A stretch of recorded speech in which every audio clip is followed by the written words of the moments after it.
Bueno, muchísimas gracias por venir al estudiantado básicamente de periodismo científico y medioambiental. Muchísimas gracias al estudiantado de medicina, a los periodistas que nos acompañan, a médicos que nos acompañan. Yo soy Laura Teruel, soy la profesora de periodismo científico y medioambiental.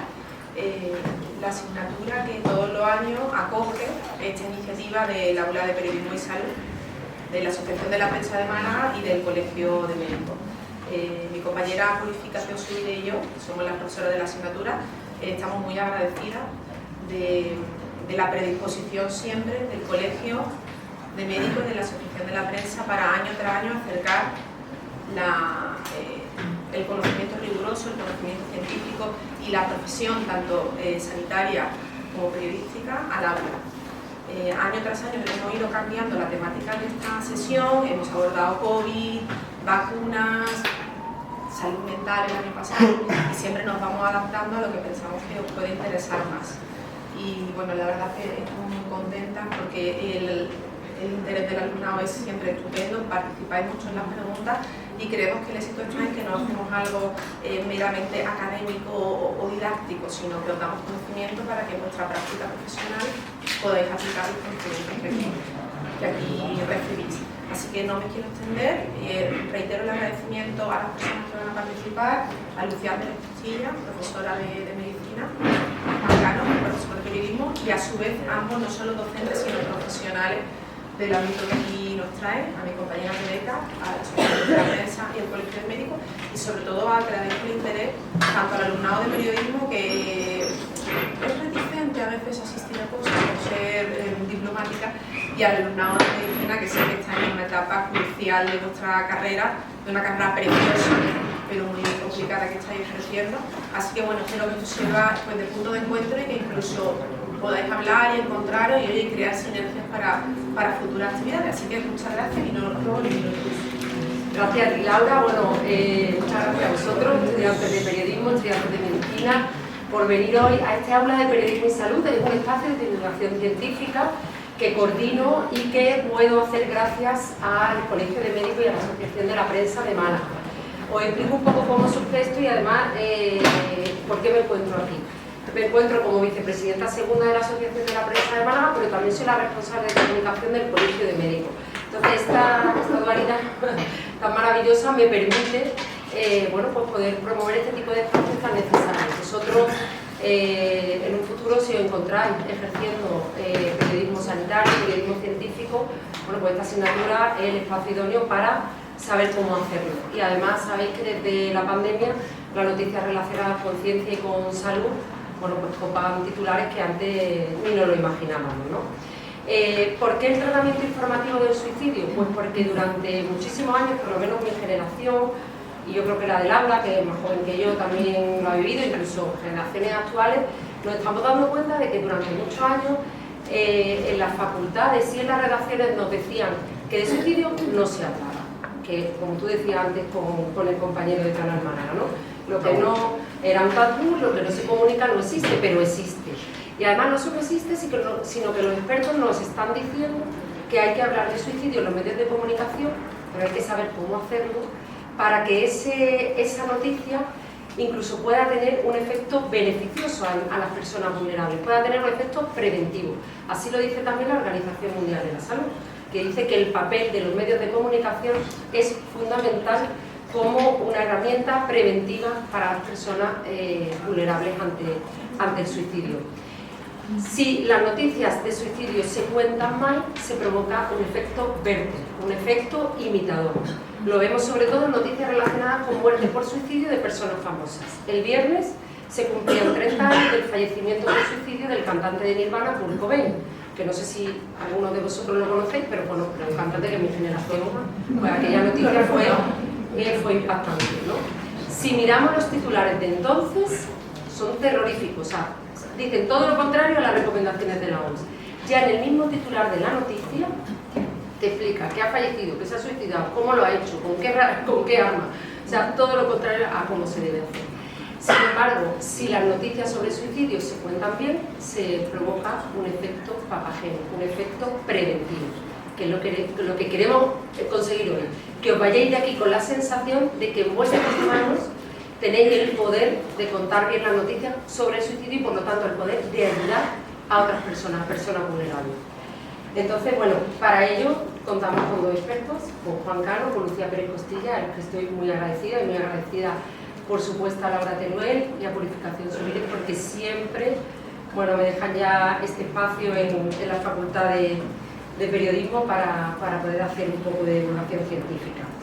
Os voy a presentar, ahora sí tiro mano de chuleta, a la doctora Lucía Pérez Costillas. Ella es profesora de psiquiatría en la Universidad de Málaga, es psiquiatra en la Unidad de Gestión Clínica de Salud Mental del Hospital Regional Universitario de Málaga, lo que todos conocemos como Carlos Baños, y es la coordinadora del Programa Andaluz de Prevención de la Conducta Suicida. Y luego tenemos a Juan Cano, que seguro que muchos de vosotros lo conocéis, porque bueno, es doctor en Ciencias de la Comunicación por la Universidad de Málaga, con la calificación de sobresaliente cum laude por su tesis doctoral, Acoso escolar, suicidio y medios entre el tabú y el boom informativo. Él es profesor en Ciencias de la Comunicación, aquí en la UMA, trabaja en Diario, está especializado en sucesos y tribunales y es colaboradora habitual en estudios, medios de comunicación, en la tele. Bienvenido. Vamos a hacer este formato un poquito diferente al habitual, al que hemos hecho otro año, que era una ponencia y luego coloquio. Por supuesto que vaya a poder preguntar al final, va a haber espacio para el coloquio. Pero bueno, Laura y yo vamos a hacer como una batería de preguntas a nuestros expertos y si os queda alguna duda, ya os digo que podéis formularlas al final. La primera pregunta es para Lucía y es la básica, ¿no? ¿Qué es el suicidio desde el punto de vista médico? ¿Cuál sería su definición, Lucía? Bueno, el suicidio es un síntoma. En general, el suicidio es el desear, idear, planificar y llegar a intentar quitarse la vida, que sería el suicidio consumado. Es una serie de conductas que suelen surgir desde una situación de sufrimiento, que puede ser, que suele estar relacionada con la enfermedad mental y que su resultado final es la muerte. ¿Quería hacer la siguiente pregunta? Sí, pero ¿os parece que vayamos alternando entre Lucía y Juan para ir complementando? Y yo voy a decir algo, también en la línea de la presentación. Y el suicidio es algo de lo que a los médicos también les cuesta hablar. El preguntar sobre si has pensado en matarte, que eso es el inicio del suicidio. ¿Has pensado cómo hacerlo? ¿Has llegado a hacerlo? Es algo que tenemos que aprender a preguntar. Y hay que decirlo abiertamente, pero sin la morbosidad. Y los especialistas en comunicación son ellos. Y yo, la verdad que para mí es fantástico que estemos aquí todos. Porque yo antes lo decía, el suicidio es un problema de salud pública.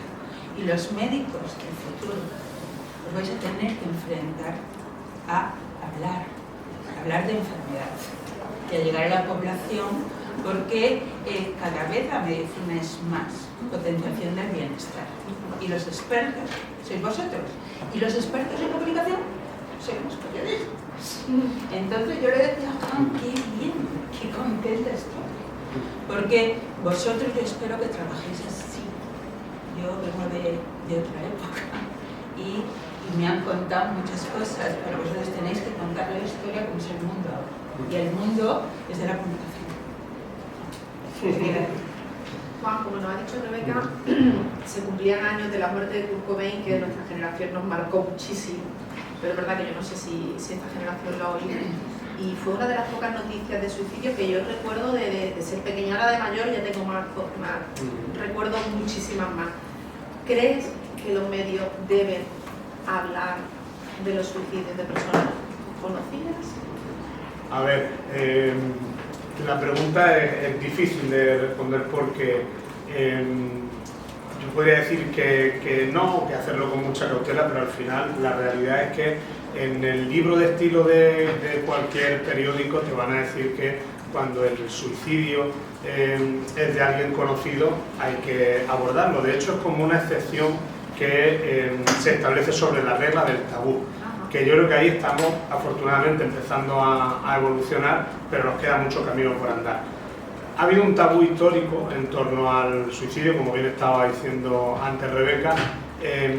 Yo creo que inspirado en esa teoría, ¿no?, del efecto copycat, del efecto Werther, el efecto de imitación, que se basa en un estudio del ámbito de la psicología, David Phillips, me parece que se llama, 1974, antiguo, y que lo que observó fue que al mes siguiente de que el periódico, el New York Times, publicara en portada una noticia de suicidio, los suicidios aumentaban considerablemente.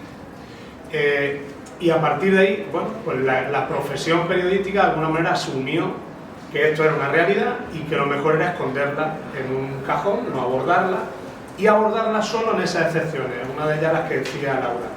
El libro de estilo del País y del Mundo coinciden en eso, en que solo se debe o se puede abordar cuando se trata de una persona conocida o cuando el tema es de interés general, que es el ámbito al que yo me he dedicado más a investigar, el ámbito interés general, el acoso escolar, ¿no? A mí en el acoso escolar, a mí y a Elena, que fue ayudante, que fue la directora de mi tesis, nos llamó mucho la atención algo que igual a vosotros todavía no habéis reparado en ello, pero a mí me parece muy llamativo, ¿no?, que es la contradicción que se produce sobre ese tabú. Es decir, omitimos todas las noticias de suicidio, pero cuando quien se suicida es un menor de edad, es un adolescente, pues la publicamos sin ningún tipo de reparo y con todo lujo de detalle. Y eso a nosotros nos resultaba tremendamente contradictorio y llamativo a la vez, por eso decidimos estudiarlo. Entonces, un poco amparado en ese interés general de la información, el acoso escolar nos interesa a todos y nos incumbe a todos, publicamos, ¿no?, ese tipo de noticias. Y al final, un poco yendo al origen de la pregunta, ¿no?, de publicar noticias de famosos, ¿no?, yo creo que la respuesta no es sí o no, es cómo.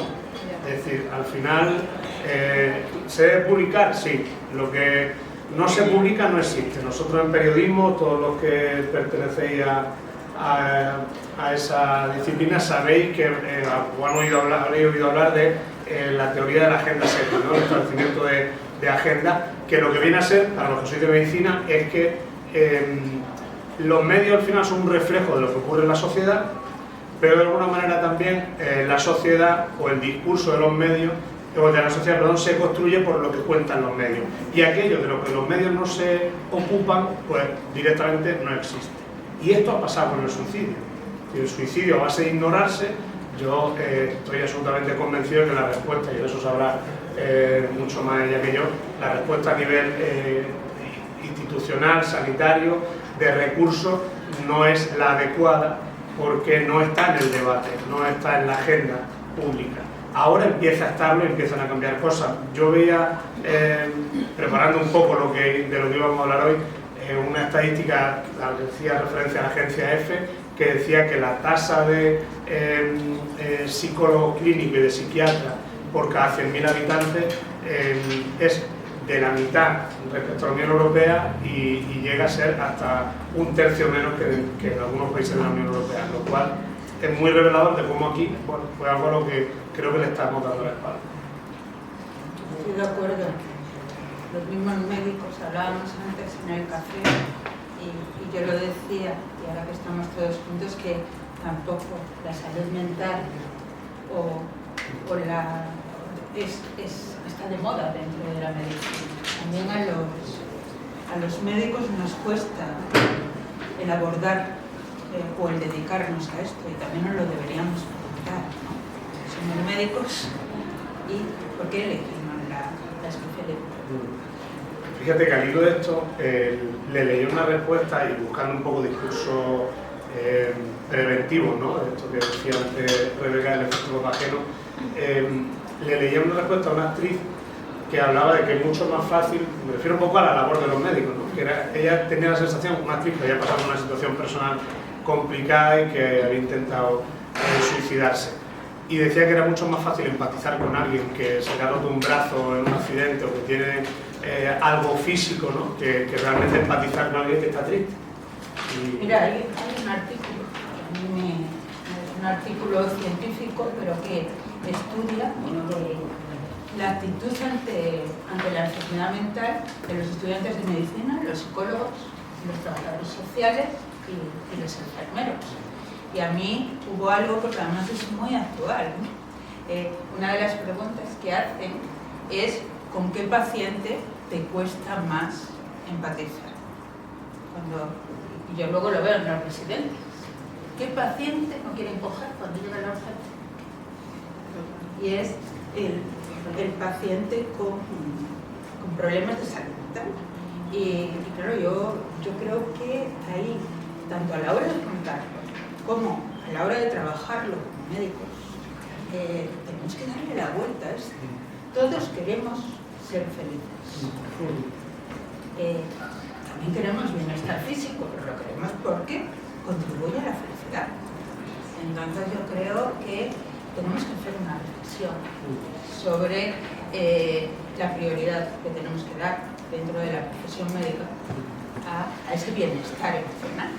Porque al fin y al cabo, el trabajo del médico tiene mucho que ver con alguien que llega con una emoción negativa.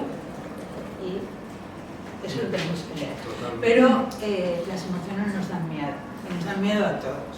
Y entonces empieza por ese reconocimiento de que es muy fácil hablar de emociones cuando hablamos de emociones positivas.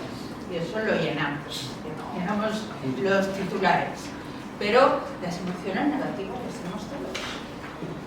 Y median la enfermedad, y median los síntomas. Y son muchas cosas. O sea, yo entiendo por qué el médico actual le cuesta acercarse a eso, porque además lo tiene que hacer en 2 minutos, y en 5 minutos, sentarte con alguien y poder abordar todo eso, pero no se puede ser médico sin abordar eso. Y si tengo 5 minutos, además de reclamar bien, tengo que tener la habilidad de comunicación para manejar los últimos minutos. Pues así es, Lucía. Antes de abordar la siguiente pregunta, que es para Lucía, sí me gustaría mencionar que está con nosotros Elena Blanco, que es la presidenta de la Asociación de la Prensa, que es su directora de tesis, y también está con nosotros la doctora Lola Luque, que es la directora de la Escuela de Voluntariado del Colegio de Médicos. Así que muchas gracias por estar aquí. Lucía, sí te quería preguntar, ¿hay un perfil de la persona con tendencia a suicidio? O sea, ¿hay factores? Hablabas antes de la salud mental, pero también escucho en otro foro de otros expertos diciendo que se estigmatiza mucho, que no todas las personas con conducta suicida tienen problemas de salud mental. O sea, ¿hay algún perfil tipo, medio, no sé? Mira, hay dos cosas que se claro. Primero es que tenemos que conocer que la enfermedad mental no son los estigmas, porque por su frecuencia no debería ser. El 40% de las personas a lo largo de la vida tienen algún problema de salud mental. Ese es el primer motivo. Y es verdad que en esto hay una confusión, porque sí que más del 90% de las personas que consuman suicidio, que acaban matándose, tienen un problema de salud mental. Sin estigmatizarlo, pero es que es así. Pero las conductas suicidas y la ideación suicida vuelve a ser algo que en torno al 20% de la población, y seguro que si pregunto aquí y me responden, ¿quién no pensó en algún momento en la muerte como solución? Entonces, la ideación suicida, incluso la intención suicida, incluso la planificación y el intento están muy en el mundo. Y tú me dices, perfil, los perfiles son distintos como en todo, ¿no? Dependiendo de muchos factores. Yo voy a empezar por la edad, estamos hablando de jóvenes.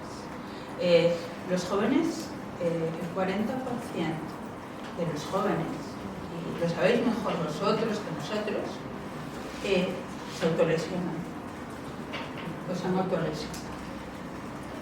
No sé qué tanto por ciento se tatúa. Hablamos de emociones con el cuerpo. Nos expresamos a través del cuerpo y nos dañamos ante emociones. Entonces, empiezo por ahí. Hay dos perfiles Y empiezo por los jóvenes porque en el rango de la juventud, no voy a entrar en los niños, que es un poco más complicado, pero el suicidio se coloca como entre la segunda y la tercera causa de muerte. Las conductas suicidas, cuando hacemos estadísticas de acciones suicidas, y se miente mucho en las estadísticas, pero aparece casi el 20% de la población. ¿Qué factores de riesgo o qué perfil, porque esto es casi un perfil policíaco, tenemos que buscar en el joven? En el joven es casi tan frecuente en hombres como en mujeres, que no pasa según aumenta la edad, ¿de acuerdo? Varía, suele ser a raíz de problemas emocionales. Ocurre mucho más en situaciones de problema emocional que en una enfermedad mental larga o diagnosticada. Está muy relacionada con el consumo de tóxicos, o sea, el consumo de drogas es otro elemento. Ese es otro elemento. Luego, otra cosa que también es diferencial es el cómo lo hacen, ¿no?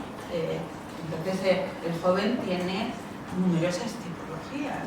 Sí, como médicos, como periodistas, os tenéis que acercar porque los métodos son muy importantes en el suicidio, en la prevención del suicidio. Entonces, los métodos de los jóvenes son a veces muy ideativos. Yo recuerdo en una ocasión, muchas veces en la urgencia, ¿no? A veces por internet empiezan o con el monóxido de carbono o con... son numerosas tipologías y cuando no las autolesiones están muy presentes.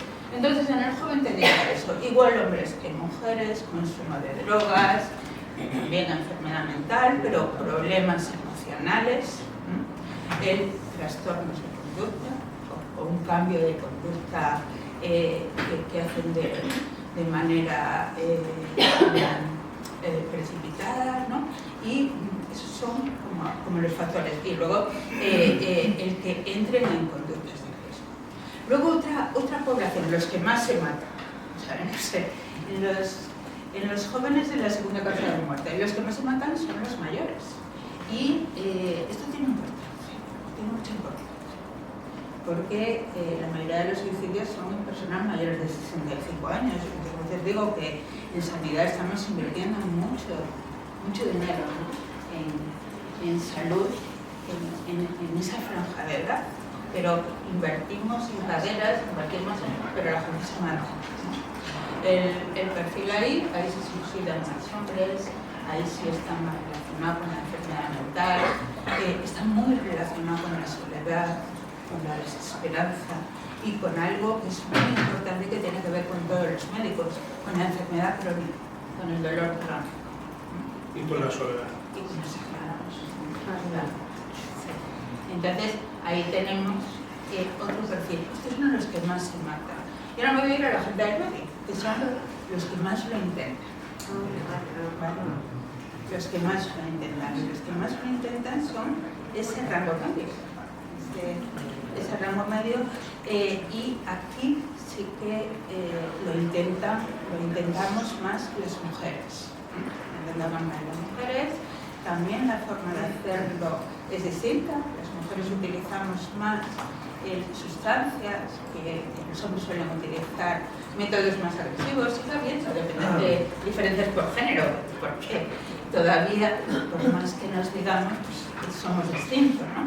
Bueno, está eso. Y sí tiene mucho más que ver con la depresión.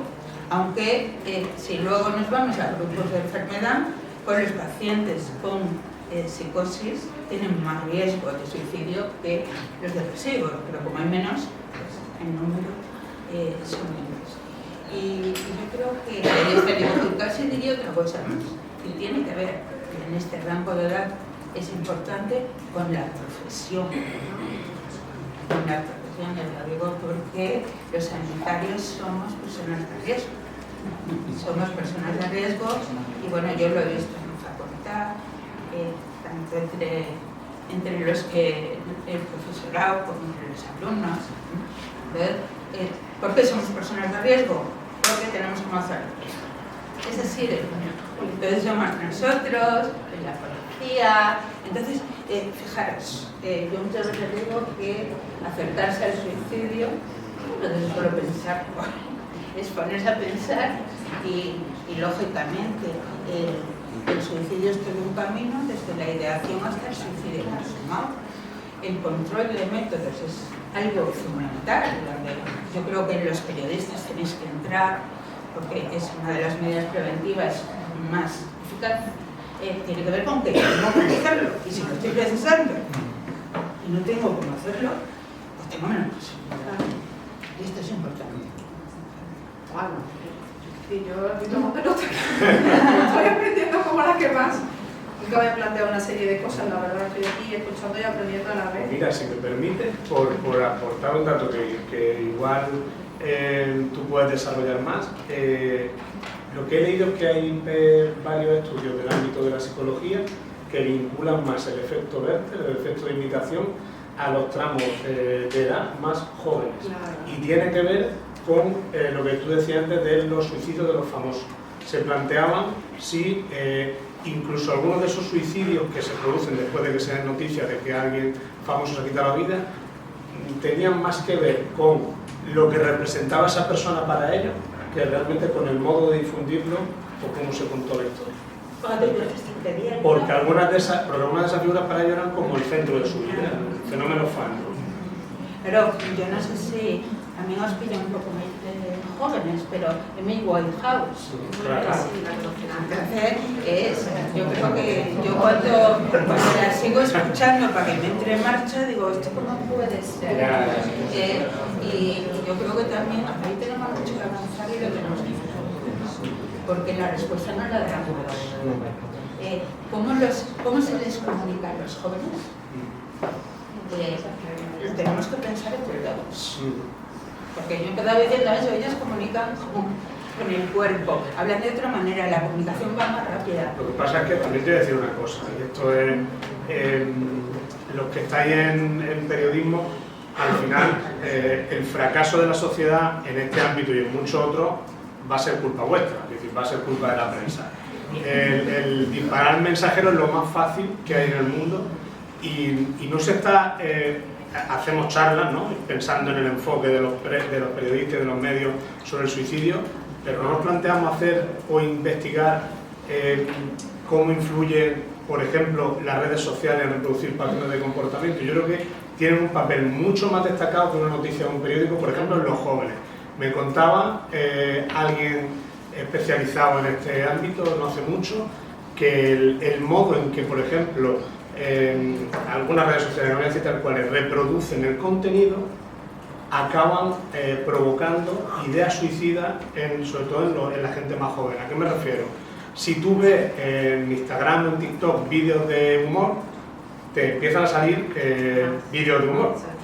Si tú pones en TikTok o en Instagram que estoy triste y tengo una depresión, entras en una espiral donde todo lo que te llega a través de esas redes sociales es gente que está triste, gente que tiene una depresión, gente que empieza a autolesionarse y te conduce por un camino por el que tú... O sea, quiero decirte, pongamos las cosas en su contexto. El papel de los medios es importante, pero no el papel de los medios aquí. Esto implica muchas más partes de la sociedad. Y en definitiva hay que hacer una reflexión que no solo parte de la profesión periodística.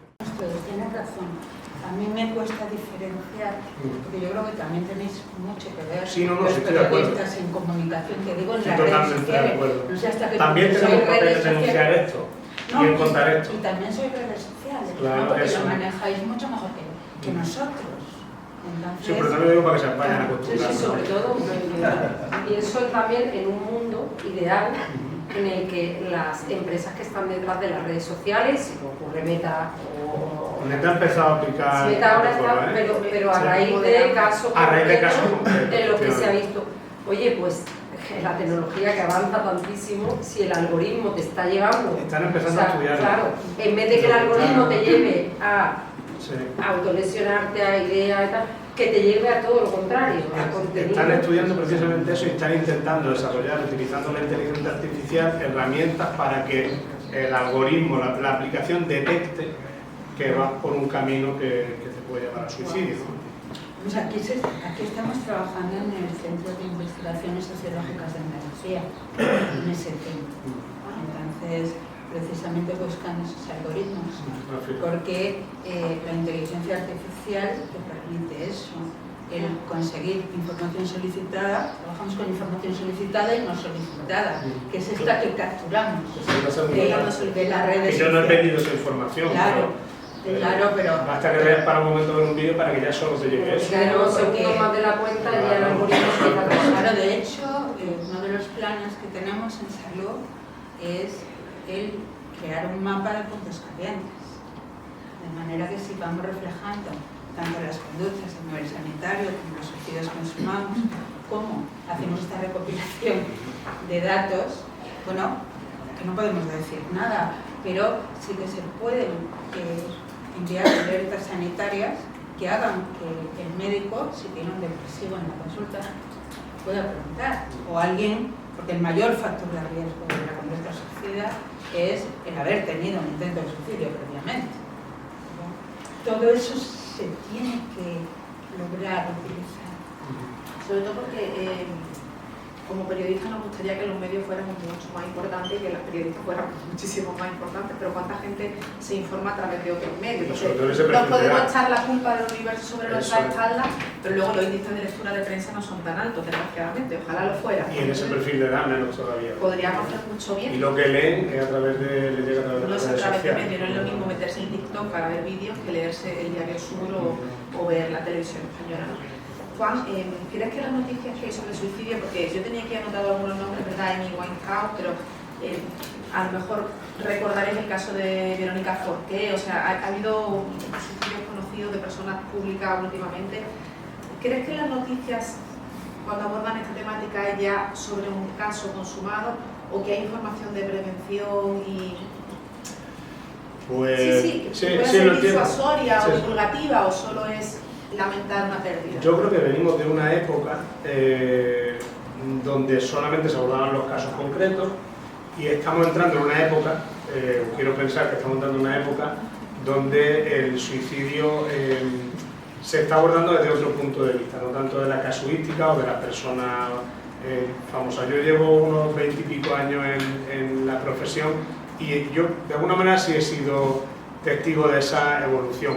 Y en esa evolución he visto cosas que ahora mismo, con la perspectiva del tiempo, pues te lleva un poco la mano a la cabeza, porque nosotros mismos hemos simplificado mucho la idea o el motivo del suicidio.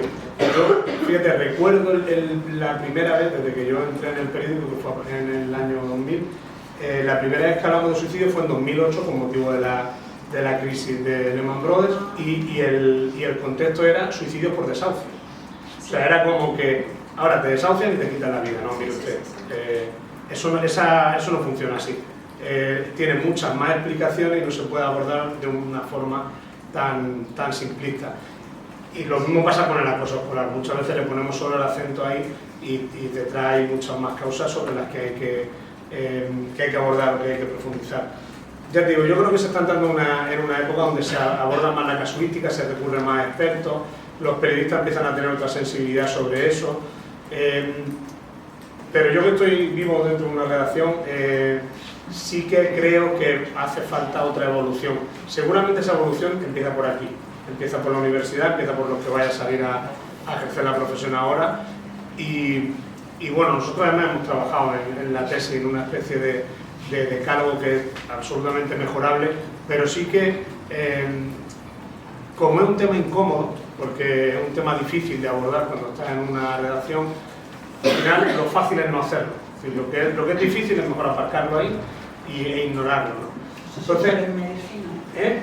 Es igual en medicina. Igual en medicina, ¿no? Yo creo que el tema es que pudiéramos tener, por así decirlo, como una guía o algo a lo que agarrarnos para saber cómo hacer las cosas. Aunque luego hay una segunda parte, que es que cada caso va a ser diferente. Pero creo que sí hay unos denominadores comunes, que si queréis ahora podemos entrar un poco más en detalle en ellos, que se podrían respetar para hacer las cosas mejor. En el caso, por ejemplo, de Verónica Forqué, se habló de que todo debería derivar de su paso por Masterchef, ¿no? Y dices, bueno, vamos a ser serios, ¿no? También aquí pasa una cosa, y vuelvo otra vez a hacer, no es victimismo, pero es otra reflexión sobre nuestra profesión. Confundimos la parte con el todo. y el árbol que no nos deja ver el bosque. Oye, porque hay un medio que lo hace mal, todos los medios lo hacen mal. La prensa es que trató mal el suicidio de Verónica Forqué. Vamos, algunos periodistas, algunos medios trataron mal ese suicidio y habrá otros muchos que lo hicieron bien. Buscando ese caso, me he encontrado con un comunicado del Colegio de Psicopedagogos denunciando el mal tratamiento de la prensa sobre el caso de Verónica Forqué. Y me he encontrado otra de un psicólogo, del jefe de la unidad de salud mental de un hospital de Sevilla, diciendo que el tratamiento fue magnífico. Claro, según lo que leyera. Lo que leo yo, uno le pareció bien, lo que leyó el otro le pareció mal. Por lo cual, no todo blanco y negro. Sí, y lo del manual de estilo, yo creo que está bien, ¿no? Porque una cosa son factores de riesgo y otras son detonantes. Y a veces esa es como una clave en el manual de estilo con el que no se tiene siempre mucho cuidado. Yo pongo muchas veces el ejemplo de un diabético, si se pega un atracón, es muy fácil que se descompense. Pero no podemos hablar del atracón como un causante de cetosis, y otras palabras, pero entonces esa es la parte que a veces ocurre en el suicidio, que yo creo que se informa mucho mejor ahora. Sí, también te voy a decir una cosa, yo a la hora de abordar de los casos concretos, es seguramente el ámbito, para que también os vayáis preparando, en el que más os va a costar acceder a la información. Porque está rodeado de muchos de los estigmas que tiene el suicidio, el sentimiento de culpa, que muchas veces hay alrededor en la familia. Conseguir esa información que te lleve a distinguir el detonante del factor de riesgo, a veces es una odisea. O sea, todo esto, yo creo que muchos periodistas tratarían mejor la información si tuvieran un acceso más fácil a ella. No en esto, en cualquier ámbito. Pero en esto además se agudiza y tiene un reflejo en las conductas que puede provocar en la sociedad mucho más grave, con lo cual es complicado. Sí, que estabais hablando de manuales de consulta y tal. Bueno, primero quiero preguntar, ¿cómo escucháis? ¿Tenéis, por si usamos micrófono? ¿Oís bien? Mira, hay un documento que os recomiendo, que además lo podéis descargar de internet, que es del Ministerio de Sanidad, recomendaciones para el tratamiento del suicidio por los medios de comunicación. La verdad que es muy completo e interesante, pero además estamos trabajando Colegio de Médicos, Asociación de la Prensa y Delegación Territorial de Salud en un documento fácil y accesible que cuando lo terminemos, está prácticamente terminado, nos queda pulir algunos detalles, lo repartiremos a los medios de comunicación para que los compañeros lo tengan en la redacción y tal, porque en tu caso, que llevas tantos años haciendo suicidio y encima tu tesis doctoral, tu caso es excepcional, pero la mayoría de compañeros nos trasladaron unas jornadas que tuvimos en la Asociación de la Prensa de medios diciendo que en algunos casos, por ejemplo, el libro de estilo de Canal Sur dice que no se habla de suicidio, seguramente es que ese libro de Televisión Española. Ahora, otros medios que han revisado sus libros de estilo sí lo están incorporando, pero no se debe tratar el suicidio de forma correcta. Pero bueno, viendo esa necesidad y ese vacío que hay, pues estamos preparando ese documento. Yo haremos llegar, se lo haré llegar a Laura para que os lo haga llegar a vosotros y a Lucía también. Lo cual es maravilloso, tenemos que leerlo, tiene que ser un manual de consulta, cuando nos surja un caso tenemos que mirarlo, que revisarlo, pero la realidad es la realidad, que muchas veces esto tiene que surgir de las propias redacciones, o tienen que ser las propias redacciones las que cojan ese manual, lo impriman y lo pongan en la pared del periódico, ¿no? Entonces, y esto es difícil, hay que ser realista, ¿eh? Esto en la práctica no ocurre, pero no con esto, con casi ninguna guía, con lo cual, si en alguno de vosotros empieza a germinar esa semilla de intentar abordar este tipo de casos con sensibilidad, va a ser mucho más fructífero, creo, que cualquier otra cosa, y que cuando vayáis a un medio, pues sepáis o le deis una vuelta a cómo hacer la cosa. ¿Yo puedo hacerte una pregunta? No. Porque, claro, yo para mí tengo una gran duda, porque yo entiendo que los medios buscáis el impacto. Entonces, ¿cómo se podría abordar fuera de las recomendaciones? Porque a veces los manuales son como recomendaciones para que no metan la pata. Pero yo te pediría, ¿qué reflexión podríamos hacer de cómo podemos hacer? Para impactar el suicidio. Es que lo primero que digo que se dice con el suicidio en el manual es que no puedes utilizar el morbo, el impacto no lo puedes utilizar. ¿Qué podríamos hacer? Yo te lo digo rápido, además yo creo que hay un ámbito de trabajo que estamos ignorando o que tocamos solo, porque esta es otra parte que ocurre mucho con los medios, ¿no? El día de la prevención del suicidio, ese día hacemos muchas cosas y el resto del año nos olvidamos. Esto pasa con todo aquello que no está en la agenda de los medios de comunicación. Hay un nicho de trabajo, un ámbito de trabajo buenísimo en las historias de intentos de suicidio que no se llegan a consumar y donde acaba saliendo a la luz una historia de superación personal, donde lo leí hace poco en un reportaje de una chica que había intentado suicidarse varias veces, no lo había conseguido, y decía que con 21 años solo había conocido la parte mala de la vida y que de pronto algo cambió en ella, tuvo la ayuda necesaria y empezó a darse cuenta que vivir merecía la pena, y merecía mucho la pena. Y yo creo que ese testimonio y ese mensaje es mucho más poderoso y más interesante que las estadísticas, que busca el impacto. A mí un testimonio así sí me impacta y me paro a leerlo. Y de hecho, cuando hemos publicado historias de este tipo, yo creo que al final algo o alguien con quien tú puedas sentirte reflejado, con quien puedas empatizar. El testimonio de esa actriz, hablando de una situación parecida, ¿no? Que hubo un momento que le dijo a su madre: mamá,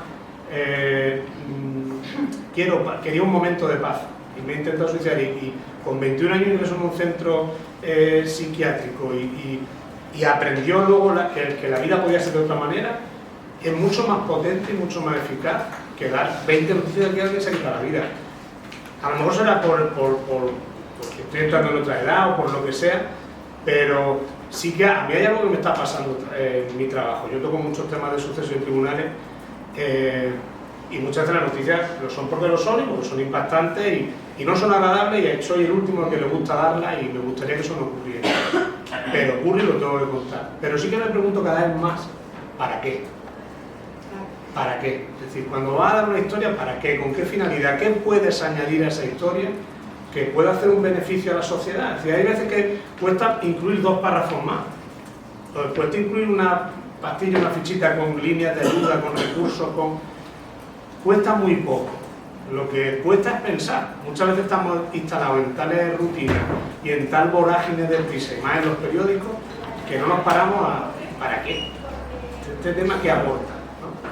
Entonces, bueno, aunque me equivoco casi todos los días, por lo menos sí que con los años he ido cada vez pensando más en ello y os invito a que lo hagáis. Te voy a explicar. Vale, dale. Pero es que, ¿sabes qué me pregunto yo? ¿Eso es noticia? Me parece una idea fantástica y ahora... ¿Que si eso es noticia? Claro, porque... ¿Sabes por qué te lo estoy poniendo como ejemplo? Sí. Porque cuando hemos dado noticias de ese tipo, con una, entre comillas, y con una historia detrás, ha sido lo más leído del día. Pues, O sea, lo que más me sorprende es que estamos ignorando algo que se lee un montón. Hace poco me llegó una mujer, no era un tema de suicidio, pero en la conversación salió 20 veces la idea, porque al final era una situación desesperada, ¿no? Era un hijo con unos problemas de salud mental, una mujer que había sufrido 1000 agresiones y episodios violentos con el hijo, que estaba absolutamente desesperada y abandonada, se sentía abandonada institucionalmente, porque no había recursos para atender a su hijo y estaba sola. Y evidentemente, pues, no lo hablamos con esa claridad, pero claro que se le pasaría 20.000 veces por la cabeza mandarlo todo al carajo. Pero su caso, su ejemplo, su forma de contarlo, no solo se leyó muchísimo en el periódico, sino que invitó a otras personas que estaban pasando por lo mismo a dar a conocer su caso, y hizo también de alguna manera que las instituciones se ocuparan de ellos. Claro, pero entonces, eso ya es una denuncia.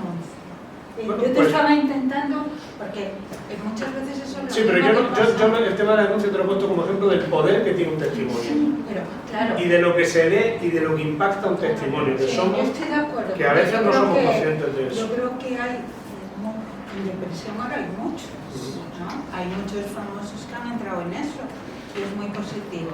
Pero está ese punto entre la denuncia y el testimonio, porque hay algo que yo creo que también para el médico es importante, aquí estamos también muchos médicos, y es que la realidad es que los recursos son limitados. Y muchas veces, y en salud mental mucho más, porque trabajamos con algo que es muy claro, que es el tiempo.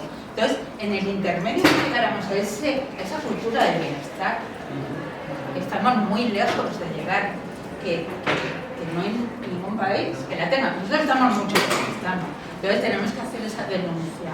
Pero es algo así, yo que he vivido el tema del feminismo, de la violencia de género, hombre, yo tengo que vivir en lo que la mujer y el hombre.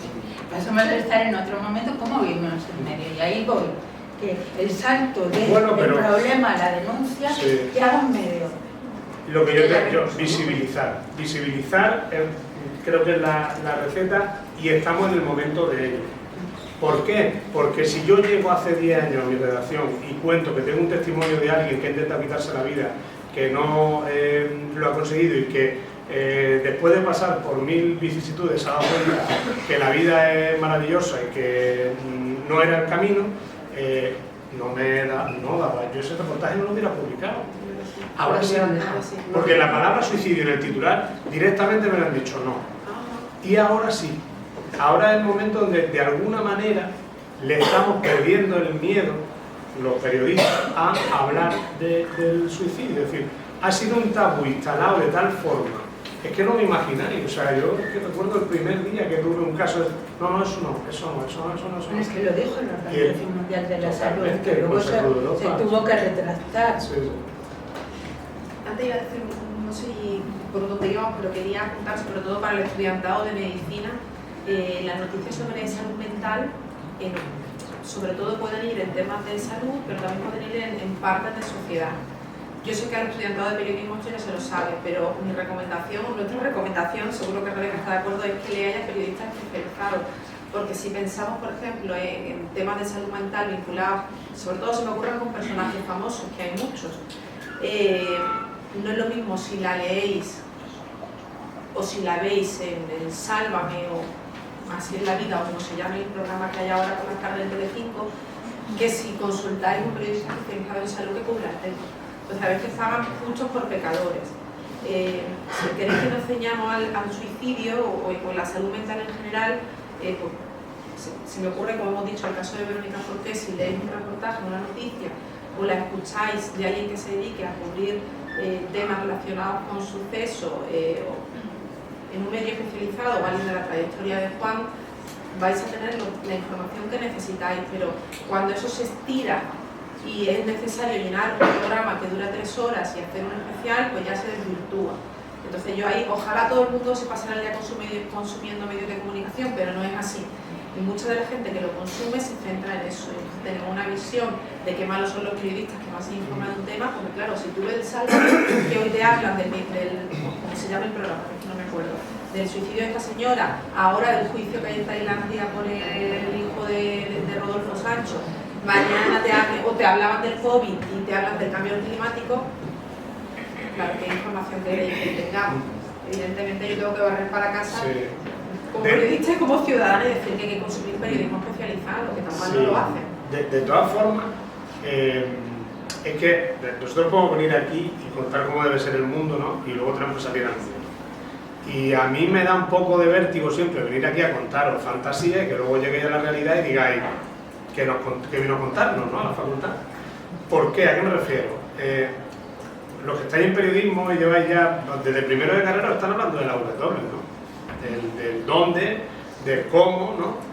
Y ahora tú llegas y tienes que hablar de un suicidio y lo primero que te dicen es que el cómo no. Que el dónde tampoco, porque el dónde contribuye a romantizar los lugares, ¿no? El Tajo de Ronda, el Puente de San Francisco. Entonces, es meterte en un ámbito absolutamente espinoso y difícil de contar y difícil de tratar. Por eso, ¿qué es lo fácil? No contar. ¿Hay que hablar de suicidio? Sí. ¿Hay que contar los casos de todas las personas que se quitan la vida? Para mí, no. O sea, yo creo que ahí seguramente no habremos hecho mal en, bueno, pues de alguna manera, porque sirve de poco, es decir, es mucho más útil es buscar la diferencia entre esas dos corrientes que decía antes Rebeca, ¿no? Werther y Papágeno. Es decir, ¿cómo puedo informar para prevenir o cómo informo para ¿no? contribuir a un efecto cómico? Tendré que contar bien cómo, porque era mi pregunta. ¿Qué se debe hacer? ¿Cómo? El cómo no, el cómo la Organización Mundial de la Salud lo que recomienda es que no se diga el método, porque el método contribuye a la imitación. El cómo no se debe o no se puede contar.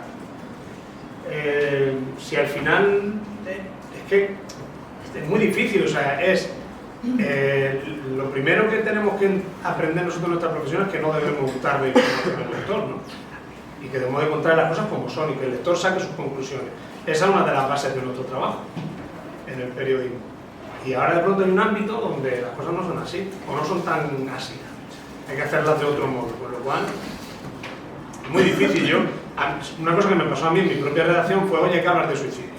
Hay que hacer esto, hay que hacer lo otro, que tal. Empecé a publicar, yo creo que los primeros reportajes que se publicaron aquí, me guié a hablar con un montón de expertos, vi la estadística, porque a mí hubo algo que me pareció, digo, bueno, estamos ignorando esto. O sea, en 2008, el suicidio se convierte en la primera causa de muerte violenta por encima de los accidentes de tráfico. Y además dibujan una estadística que es para hacérselo mirar.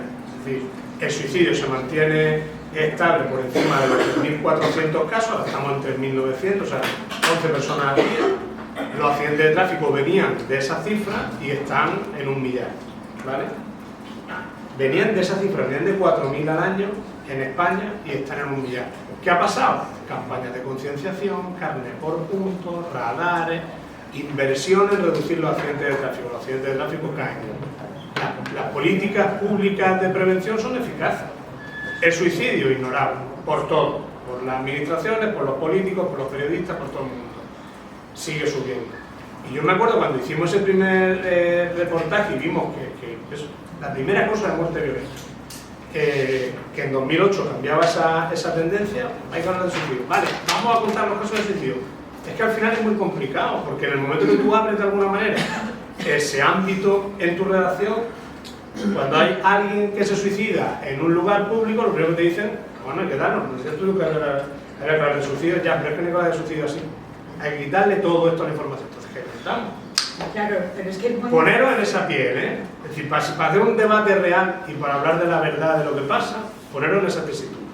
Sí, porque yo te diría más, es que lo que fue más útil en las campañas de tráfico fueron los anuncios, esos tan impactantes sobre, sobre las consecuencias. Entonces, claro, es que sabemos... Pero no hablaban de tu caso. No hablaban de tu historia. Lo que ocurre... En una noticia sí hablan de tu historia y de tu vida. Sí, pero lo que te digo es eso, que eso fue lo más útil. Y fíjate, cuando hablamos, no fue lo más útil echar a los policías a la calle y multar.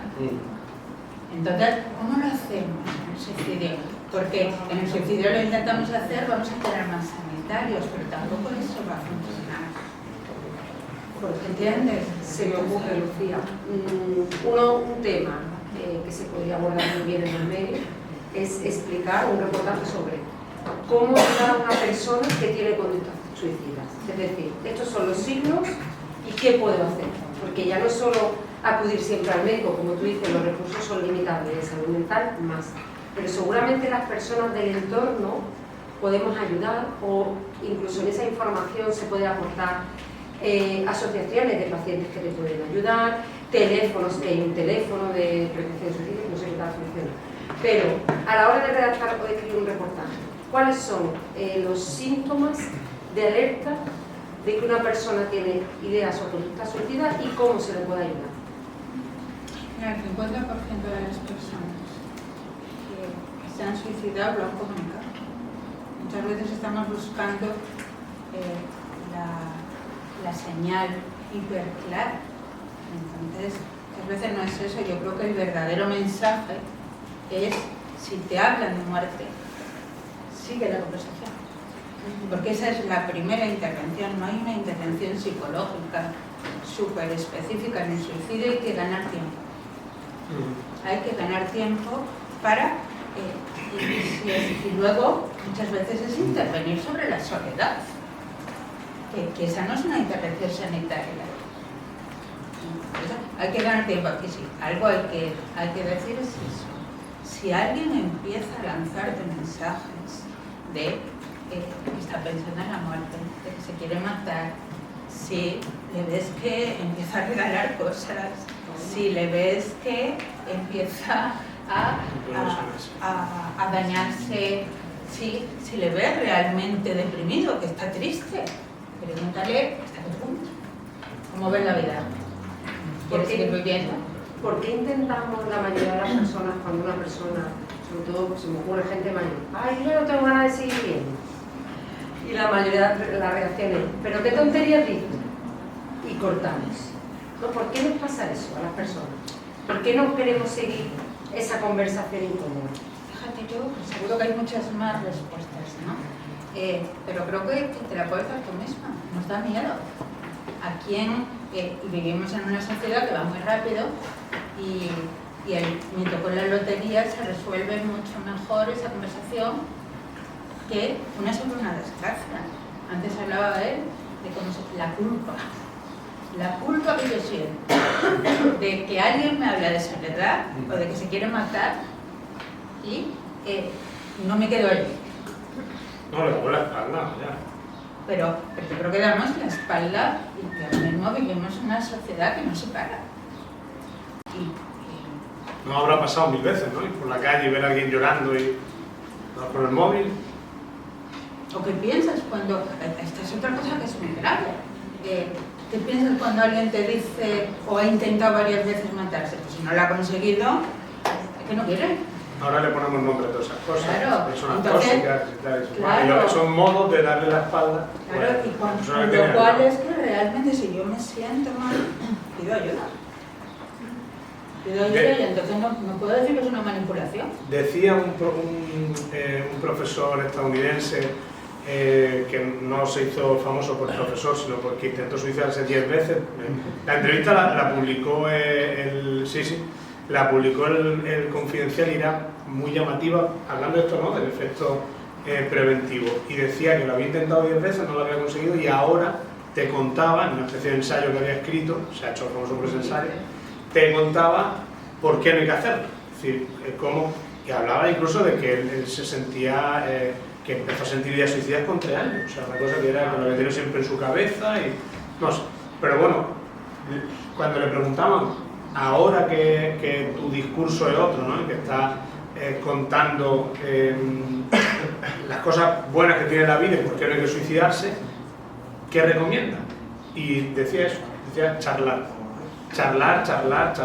ganar tiempo.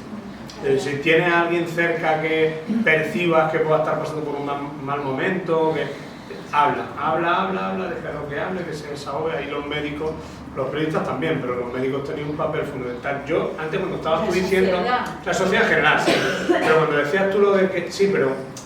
el presidente del colegio me dijo un día a raíz de otra historia que para ver en medicina hay que mirar. Y eso, y me quedé pensando, digo, lleva mucha razón. Tú no ves cosas si no prestas atención a... Si en una consulta a que alguien va por otro motivo y esa persona está muy triste, no le preguntas qué le pasa, pues seguramente no lo vea, no te lo cuente nunca. Pero cuando lo has dicho antes me quedo ganas de preguntarte, eso también tiene que ser difícil, es decir, con qué, porque estamos hablando de un poco de la intimidad de las personas y de si yo no venía a contarte esto, ¿por qué no se dan ese tipo de resistencias cuando habéis intentado con los pacientes preguntarle qué te pasa? ¿Contestan o se cierran y dicen, yo no tengo por qué contarte mi vida? Hombre, hay que buscar el momento, hay que buscar la en situación. una clínica de claro. atención primaria con la consulta llena y con 20 en la puerta, Pero en un fíjate, momento... yo el mensaje que quiero dar es que la mayoría de las veces cuando hablas con el paciente es que se ha quedado con una palabra en la boca. Es que empieza a decirlo, claro. empieza a encaminar el tema y no entramos. No y si lo pensamos un poco, eso ocurre en Eso la es. vida, eso es así, pero en las consultas de atención primaria y en la calle. Que si alguien te empieza con el mensaje lacrimógeno, no queremos. Vivimos en una cultura del bienestar, que hay que ser guapos y felices. Yo tuve un caso de una chica que me contó su historia, al final no me permitió darla, porque me decía eso, dice que estaba rodeada de sus amigas, cada una con el móvil en la playa, cada una con el móvil en la mano, chateando entre ellas o con otra gente, que le estaba contando a otra persona a la que no conocía absolutamente nada, que estaba teniendo ideas de suicida, y no solo estaba contando a su amiga que la tenía al lado, a su grupo de amigas, ¿no? Entonces, yo creo que también eso como sociedad hay que hacérselo mirar. Yo creo que sí. Mira, hay un movimiento universitario, me venía ahora a la cabeza con lo de hablar, ¿no? que viene de Harvard y no viene de medicina, sino hay un tipo que la verdad es que, yo si queréis os lo doy para que lo pongáis en los medios, que me pareció súper interesante, que es Zullenberg, que es un investigador en otra línea, y ha creado no es una página, no sé exactamente qué es, que es Locos Maníacos. Entonces, habla de esta circunstancia, de que la salud mental en general no hay que taparla, porque además hay otra cosa que yo lo digo muchas veces, a mi consulta, los que vienen son los que más utilizan el coco, miren los tontos, que esto ya lo tenemos mal organizado en la cabeza. Cuando vemos que Nadal está todo el día en el traumatólogo, y si tú vas a un traumatólogo, es que, ¿quién va? ¿Quién se daña más el cuerpo? El deportista, o el que ya lo tiene marcado al final de la vida. Entonces, tenemos que empezar por esa reconceptualización. Y si tú a un deportista le preguntas cómo tienes la rodilla, no te dice, me rollos, que yo estoy cuadrado. Entonces, Bueno, esto es lo que tenemos que ir. ¿Y no te da la sensación de que esto también está cambiando? Porque yo me acuerdo, hace unos años, tú le decías a un amigo, he ido al psicólogo, y era como que algo te pasa, y ahora se está, afortunadamente, Viendo el caso del deportista, se está normalizando. Sí, un poco el valor ¿verdad? de Sí, dar lo que ha tomado un paro en su carrera, Ricky Rubio, Sí, sí, por la muerte de su se ha madre. tomado un parón de su carrera en un momento crucial por temas psiquiátricos. Sí, pero esa es una parte y está la otra. Hablemos de ello, porque la soledad no la valida. Un psicólogo, aunque lo vea semanalmente, que eso es para la mayor parte de la población impensable. Y si es impensable, si decimos que la solución es esa, es la teoría básica de la vulnerabilidad. O sea, decimos, si te pasa esto, tienes que ir al psicólogo. Entonces, si vas al psicólogo y lo ves cada 2 meses, es una vez. Entonces, y es que no aquí, en ningún lado. Eso es posible. Entonces tenemos que ver qué parte tiene que ver con nosotros, qué parte podemos hacer nosotros. Yo lo digo, si todo el mundo sabe hacer una reanimación cardiopulmonar, pues estamos poniendo desfibriladores, pero ahí no estamos poniendo intensivistas. O sea, imaginaros que dijéramos, un intensivista en cada sitio que hay un desfibrilador. Tenemos que reflexionar sobre como sociedad, de que la soledad, la desesperanza, igual que la mala alimentación, está dando lugar a que la obesidad es un problema global. Pero no está siendo la solución el antidiabético este que ha salido ahora y está acabando con todo. ¿Por qué? Porque ahora se va a cargar el metabolismo y volverá a aparecer el problema de otra manera. Entonces, el que hablemos de bienestar emocional, el que hablemos de que esto tiene que ver con todos. Y fíjate cómo viene otra vez, llegamos a... y habló tal, y va al psicólogo. Pero es que este va al psicólogo. Yo creo que esta generación no es mucho puede... mejor, ¿eh? Sí, sí. Esta generación no tiene ni punto de comparación con la nuestra. Yo siempre cuento el mismo ejemplo, lo conté el año pasado, pero como habéis cambiado lo voy a repetir, lo siento que lo volviera a escuchar.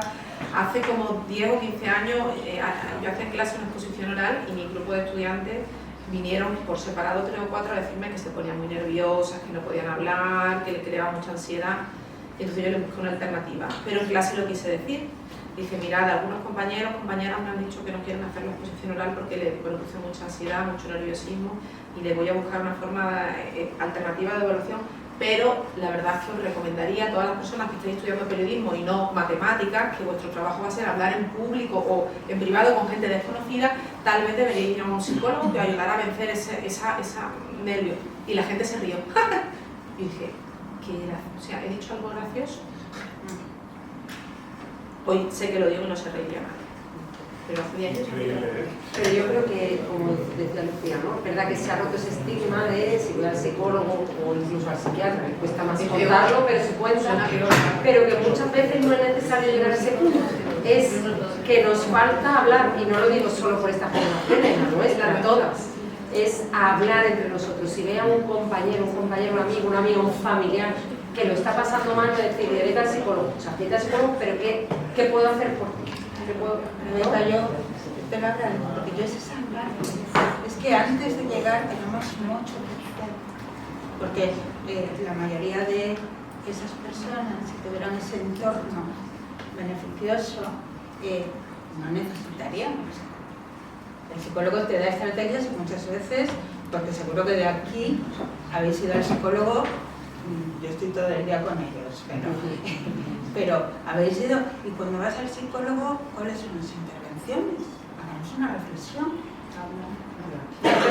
Busca gente, genérate tu entorno. O sea, no es que de pronto te dan una herramienta que no está en el mundo. O sea, lo que está. Porque no podemos hablar de prevención diciendo empezar a hacerlo ya, porque vas a esperar a que os den la cita. A mí me pasó. Que hay 3 meses de retraso. Y si hay una vez que fui intentando buscar una respuesta, me acuerdo que me pegué un rato, y claro, lo que dices tú, más que hablar es escuchar. Que a veces necesitamos sentirnos escuchados, ¿no? Nos pasa. Y estuve hablando un rato, y cuando terminó le digo, bueno, ¿y qué decisión tomo? Y dice, eso tienes que saber tú. No. Claro, pensamos que vamos allí para que nos den las soluciones y no funciona así. Al final, sí, te ayuda a conseguir o a encontrar dentro de ti las herramientas, las respuestas que tú ya conoces, pero que a veces no ves. Y yo, fíjate que tú has dicho, buscarlo alrededor. Yo estoy de acuerdo, si se tiene un entorno sano, si se tiene un grupo de amigos estupendo y maravilloso, ocurre, pero vuelvo a lo de antes, ¿no? Me gusta hablar más de la realidad que de otras cosas, y la realidad es que estamos en un mundo tan egoísta, y al principio decía, buscamos todos la felicidad, por supuesto, además es legítimo y tiene que ser así, pero en esa búsqueda de la felicidad, las personas que no están bien y que tenemos a nuestro alrededor nos incomodan, y es mucho más fácil decir, este está triste, está deprimido, está mal, no quedo con él, no le está dando la chapa, es tóxico, ¿no? Estoy un rato con él y me voy deprimido, porque mi mundo es mucho más feliz. Y esto funciona así. Entonces, si como no todo el mundo tiene la suerte de tener los mejores amigos del mundo, pues yo creo que hay que recurrir a los psicólogos, un consejo de periodista, o sea, no hacerle ningún caso, o sí, antes de tener el problema. Es decir, igual que se va al fisioterapeuta por rutina para tener bien el cuerpo, pues macho, también se puede ir al psicólogo para aprender a hablar en público y para aprender a enfrentarte a cosas antes de que esas cosas te desborden. ¿Tiene que hacer más preguntas o damos paso? Yo quería preguntar una cosilla. Sí. Pues sí, porque es verdad que empezamos las preguntas ya. Nosotros como periodistas trabajamos con datos, con fuentes. Todo el tema de la historia de superación me parece muy importante, como ha dicho Juan. Bueno, al final son 2 o 3 historias que pueden encontrar de gente que ha conseguido superar ese programa. El problema está en dónde encontramos los datos, dónde están las fuentes. Porque si nos vamos al plano asistencial, médico, en fin, todo ese tipo de cosas, policial, judicial, todavía es muy difícil para un periodista conseguir información.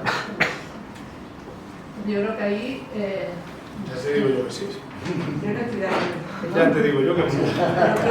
Y ahora un poco de mérito y faltaba la ley de protección de datos. Tienen fuentes oficiales. Que no Pero fuentes oficiales, tú dices de cambiamos para hablar de estadísticas, sin problema, para hablar de visiones de o la valoración, sin problema, para entrar en otra historia es mucho más complicado. Yo estoy con ella. Lo siento. Nos cuesta ¿Qué podemos hacer? Eso lo tenemos que hablar porque yo estoy de acuerdo con que no se debe informar de cada caso de suicidio, de fulanito de tal. Y sobre todo que muchas veces las administraciones, y esto ya que estamos aquí todos y podemos hablar un poco en plata, en eso trabaja mucho Rebeca y trabaja muy bien, tienes que cambiar el ritmo. Es decir, tú no puedes necesitar una cosa para hoy porque ha ocurrido hoy y no, avisa al gabinete de prensa, el gabinete de prensa avisa al médico te dice que la semana que viene ya no es noticia.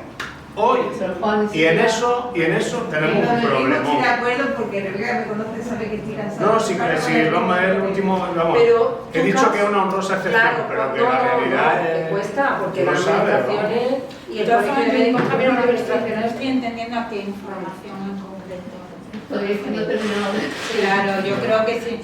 Yo por lo menos no lo estoy. Yo no me refiero al caso puntual del suicidio del día, me refiero a que hay muchísimas informaciones de carácter preventivo que creo que son las que nos deben interesar a todos, periodistas y vosotros, que también son difíciles de acceder a esos datos. A través de un dato estadístico, por ejemplo, el dato que has dicho del 40% de jóvenes que se autolesionan, es un dato para mí espeluznante, ¿no?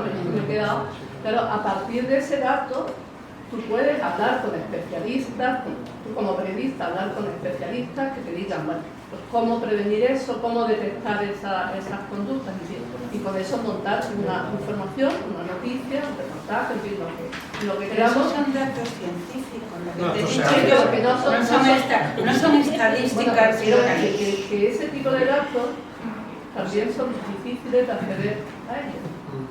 Y sobre todo al especialista que te explique por qué pasa, cómo se puede solucionar, este tipo de cosas. A lo mejor el dato está porque te vas al Ministerio no sé qué de Sanidad y estarán los datos por ahí, los puedes buscar. Pero sobre todo es cómo luego vestir ese dato para hacer esa labor preventiva, que yo creo que es la que los medios de comunicación tenemos que hacer, más allá de denunciar que fulanito y tal, pues Mira, yo te diría varias cosas. Yo creo que no hay un ocultismo, es que faltan datos. Por ejemplo, los suicidios consumados, se va a firmar un acuerdo con la Consejería de Justicia por todo el tema de ley de protección de datos para poder hacer ese mapa de puntos calientes. Entonces, ese dato no lo tenemos. Luego, uno de los mayores problemas en el suicidio es que los datos son falsos. Hacer un registro, pero no aquí, a nivel mundial. Hacer un registro es tremendamente difícil. Y tremendamente difícil porque no se registra a tiempo real y se escapan pues accidentes de tráfico que no sé, que son muchísimos. Que son suicidios, o gente que muere por consumo de drogas y se consideran accidentales, claro, puede ser o suicida. gente tanto enfermo crónico, que es un factor de riesgo, y que hablamos de eutanasia pasiva, los datos es una dificultad. Luego, a la hora de dónde he sacado yo ese dato, pues de las publicaciones científicas. No es un dato general, es un dato estadístico. O sea, no son datos poblacionales. Hay algunas encuestas que sí te dicen eso. Las encuestas normalmente los resultados son públicos. Claro, es muy difícil. Claro, pero es que no son. Entonces eso los extraes de las publicaciones científicas, de encuestas. Y luego tenemos que ir, uno de los grandes empeños que tengo en el programa de suicidio aquí es tenemos que registrar todos lo mismo. No puede ser que aquí se registre de una manera, en Granada de otra manera. Eso es muy difícil. Es muy difícil. Todo el mundo quiere ser el primero. Entonces, esto es una dificultad. Y entonces, ¿cómo? Es que no tenemos ese dato. ¿Entiendes? Entonces estamos avanzando y se intenta avanzar. ¿Pero por qué se pide un plan nacional de suicidio? Por eso. Pero hay que pedirlo con realidades. Y las realidades es, vamos de verdad todos a una. Esa es la realidad. Y luego hay otra parte que por eso a mí me tiene tan contenta que estén aquí los médicos, ya son casi médicos. Y es que los médicos tenemos que empezar a hablar más en público. Entonces, ahí sí que tienes toda la razón. razón. En el resto yo creo que esos datos están, y a veces complejizan. Y no es lo más preventivo. O sea, lo más preventivo no es que yo El diga... dato en sí, digamos, para nosotros es la percha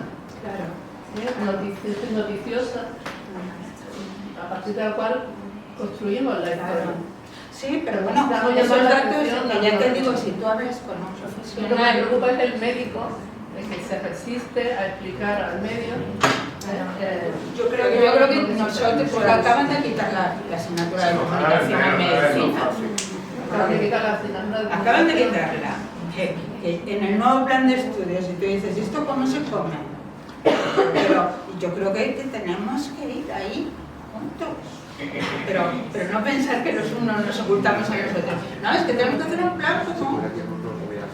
Yo creo que ahí es clave los gabinetes de comunicación como correa de transmisión, pero del colegio de médicos, del de psicólogos, de la universidad, de la facultad de medicina, de la de psicología, de los hospitales, y hacer una labor que también nos corresponde a los periodistas que trabajamos en los gabinetes de comunicación, hacer una labor con los profesionales con los que trabajamos, que cada vez estamos abiertos a ustedes, cada vez, pero que yo que también llevo 20 y tantos años en esto, al principio me costaba la vida, o sea, que un médico hablara ante un medio era, y ahora me pasa muchas veces lo que decía, de bueno, a mí me pasa con los médicos, bueno, pero esto que cuando para allá, sí, bueno, es para dentro de una hora, fíjate que me lo tengo que estudiar, y yo muchas veces digo, pues si tú no eres el mejor cardiólogo de Málaga, ¿qué te tienes que estudiar? Pero es que va en vuestra profesión, porque sois personas tan estudiosas, no, rigurosa. y claro, yo muchas veces digo, no, si la conectas va a durar 10 minutos,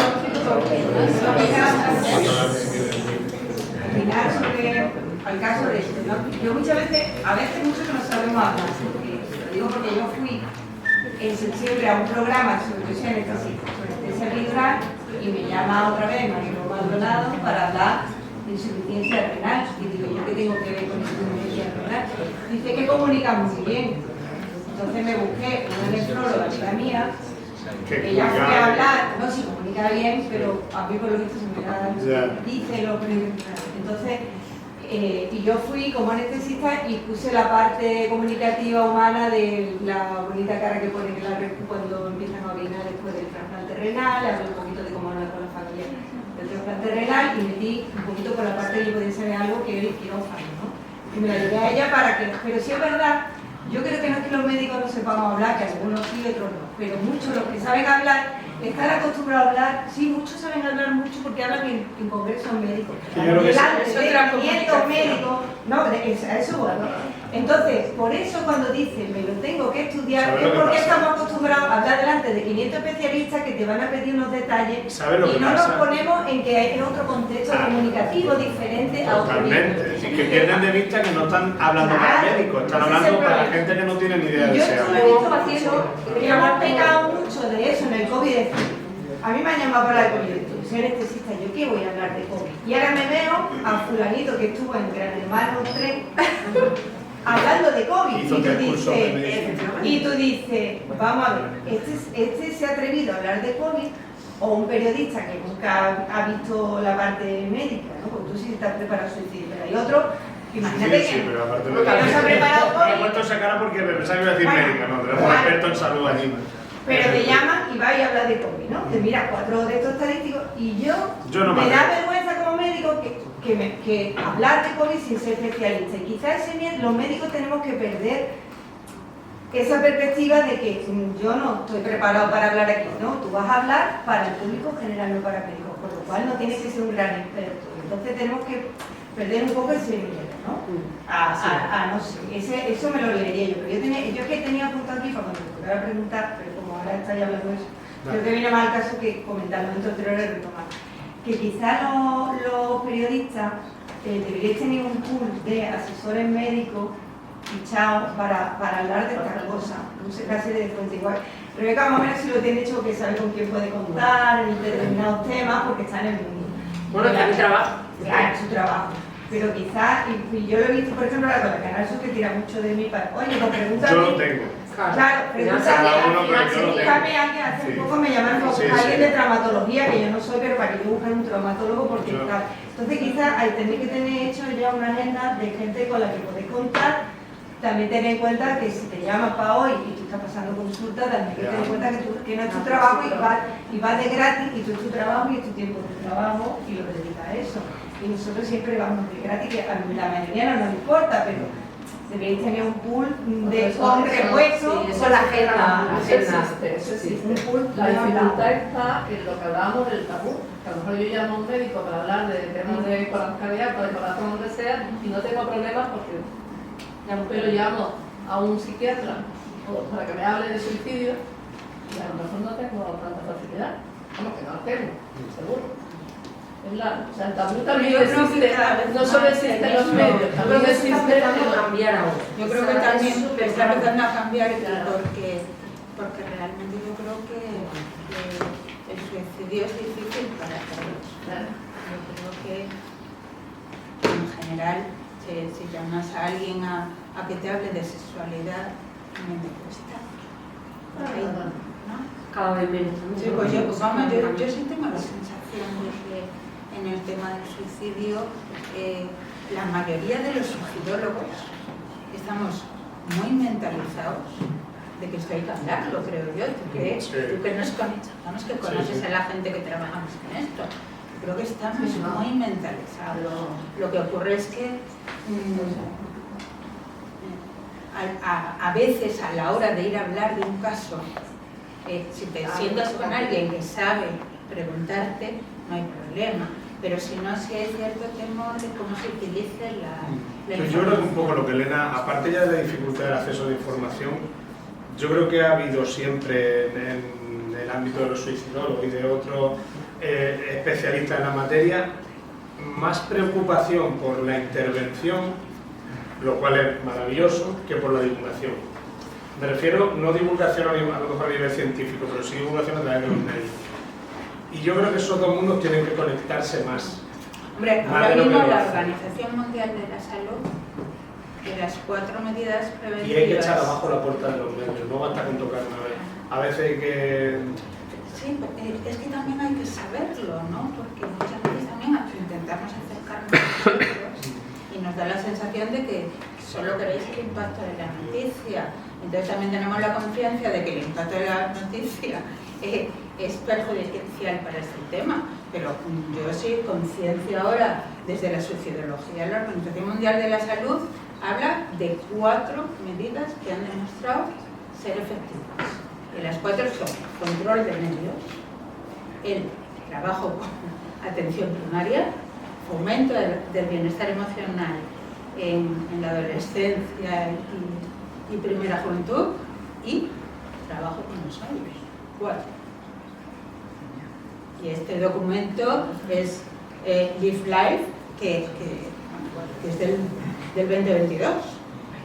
Entonces, yo creo que sí hay cositas con Y luego espero que el alumnado también se anime a preguntar. Yo quería agradeceros la organización de esta sesión, ¿no? Ha sido muy interesante. Yo soy pediatra y he trabajado en otros contextos y esto también me aporta otra visión, ¿no? Desde otras culturas y otras sociedades, de toda la problemática que estamos hablando.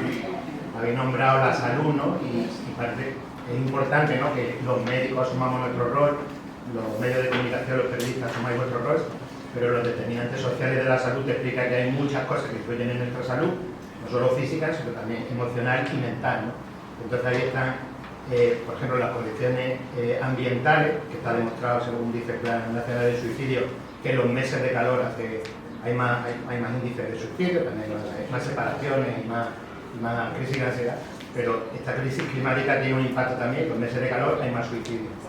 Colectivos que son más vulnerables también, los migrantes. Los migrantes son una población donde el índice de suicidio es mayor que la población local. Entonces, recordar eso porque desde los medios de comunicación también podemos hablar de otras cosas que, como todo está relacionado, al final puede influir. Y eso que comentas de la chica que está con sus amigas están en redes sociales virtuales, y eso está desvirtuando las redes sociales reales. Creo que desde los medios de comunicación tendríamos que apostar también un poco por comunicar que las redes sociales son la familia, los amigos, los vecinos, los compañeros de la universidad, los compañeros de trabajo, Esas son las auténticas redes sociales comunitarias. Y hemos contaminado el término y a las redes sociales es todo lo virtual, que nos puede acercar a los que tenemos lejos, pero nos aleja de los que tenemos cerca, ¿no? Entonces creo que ese término de redes sociales tendríamos que elaborarlo entre todos, porque también está demostrado que entre los jóvenes, de todos los elementos que influyen en el suicidio, que se ha demostrado que el más tóxico es la adicción a las pantallas. Las pantallas tienen doble riesgo en el sentido de que te pueden estar haciendo bullying de manera continua, no es necesario que estés con los agresores, sino que de manera virtual te pueden estar agrediendo. Y por otra parte, esas comparativas en redes donde se predomina el hedonismo, el culto al cuerpo, el éxito, la fama, los followers, hacen que adolescentes que están en su proceso de construcción de su personalidad se ven constantemente retados o bombardeados con historias de éxito que nunca van a conseguir, ¿no? Yo no voy a conseguir tener al mismo tiempo ese cuerpazo, esa simpatía, ese éxito laboral, ese éxito mediático. Entonces, como es imposible, a un adulto puede que le dé un poco igual, pero a un adolescente o un preadolescente eso le puede generar muchísima frustración, ¿no? Entonces creo que tenemos que entre todos asumir que el suicidio es un problema de salud pública, que no tiene tratamiento, lo que tiene es pura prevención, y bueno, reuniones como las de hoy pues son muy relevantes para todo eso. ¿Pregunta? Yo tengo una pregunta, bueno, sí, sobre todo la fundamental que creo que no sé, como que se ha mencionado, pero me gustaría que profundizarais más, es porque se aplica tanto como esta aprensividad sobre el suicidio en los medios, pero por ejemplo en producciones audiovisuales, series, cine en general, y en redes sociales ya lo estamos viendo, se toca más. Yo no sé, hay muchas series adolescentes, la de Por 13 razones. Esa es la que te iba a decir yo. Netflix tuvo un problema muy esa serie. explícita.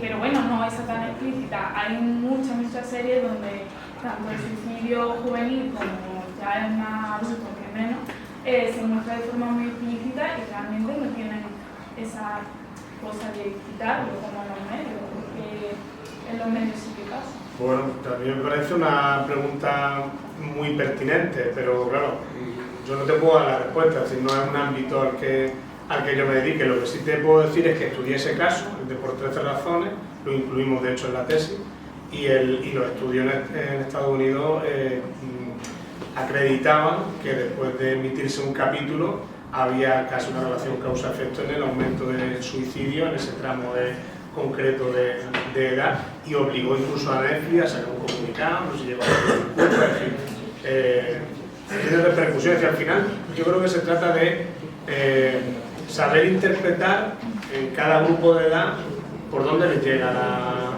la información y cómo construyen de algún modo su realidad, ¿no? Pensar que un chaval de 12, 14, 16, 18 años construye su realidad en los medios de comunicación erróneo, es decir, sus referencias van a ser más. Por eso yo decía antes lo de los suicidios de personas famosas, ¿no? Y el efecto que tienen, que muchas veces no es tanto que te suicides porque sepas que el famoso se ha suicidado, sino simplemente porque sepas que ha muerto.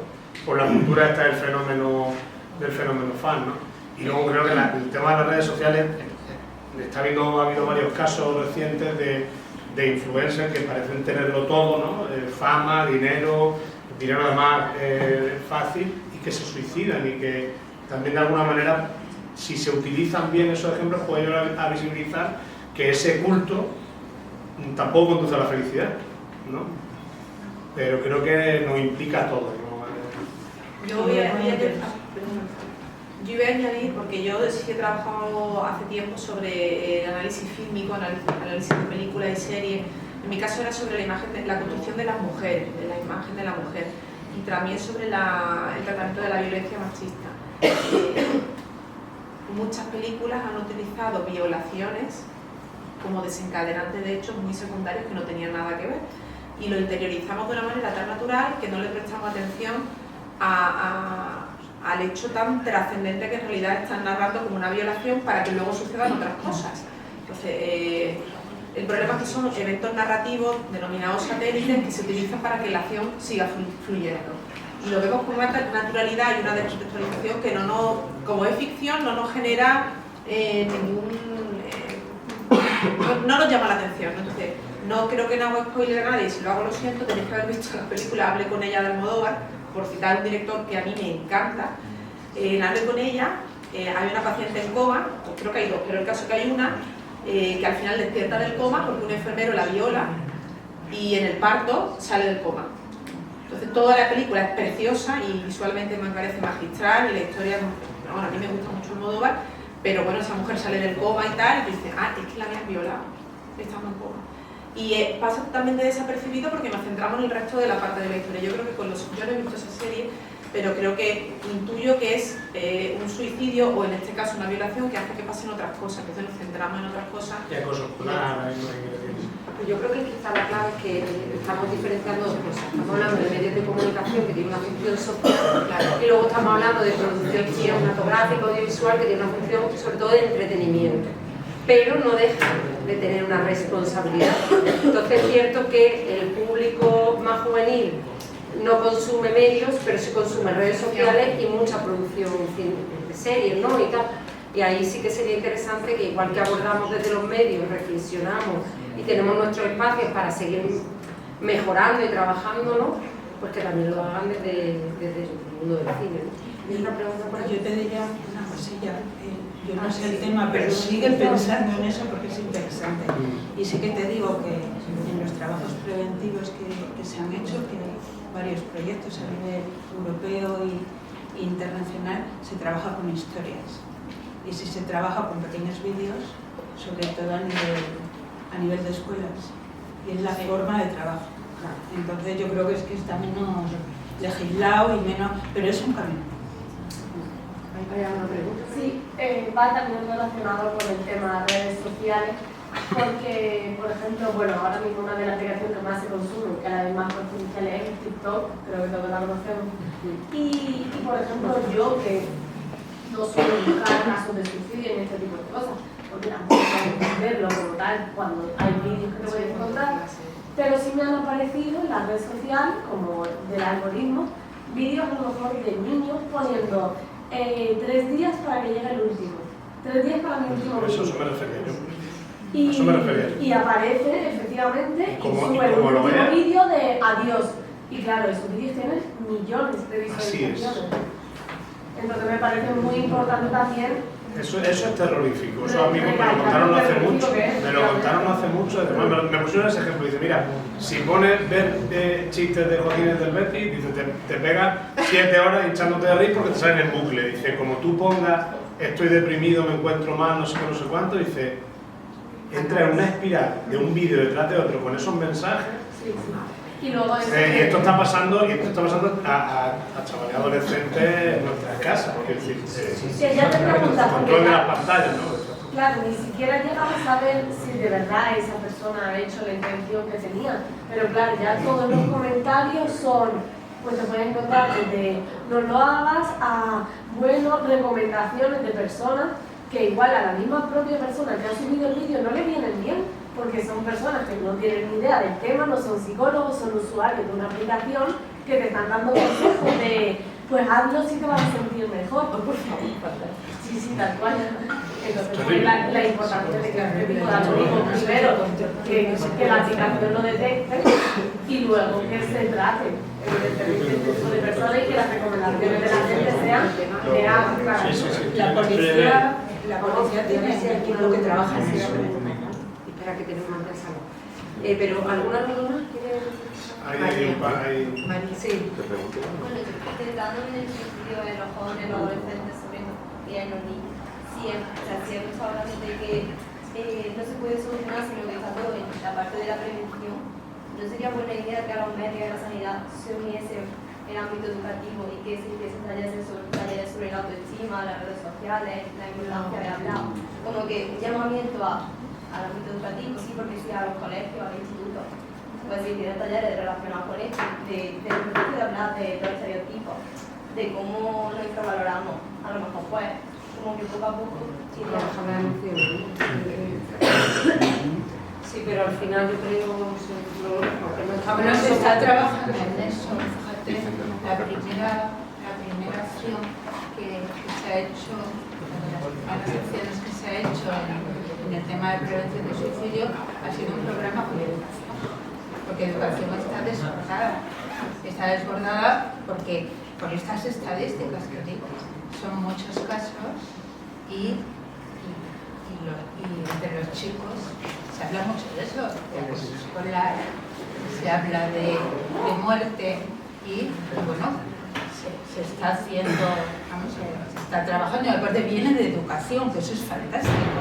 O sea, nosotros colaboramos como sanidad, pero es educación que dice realmente los chicos están invadidos por las pantallas, realmente los chicos no tienen ese amigo que tenían antes o ese colega, realmente, y vosotros lo sabéis, y bueno, y la gente de medicina, que vamos, en quinto, no sé, desde muy pequeños ya están hablando de hay que sacar nota, entonces... Yo un pequeño inciso, que es que la educación no es solo en el ámbito educativo, sino que la educación empieza en casa, en la familia, y tenemos que predicar con el ejemplo.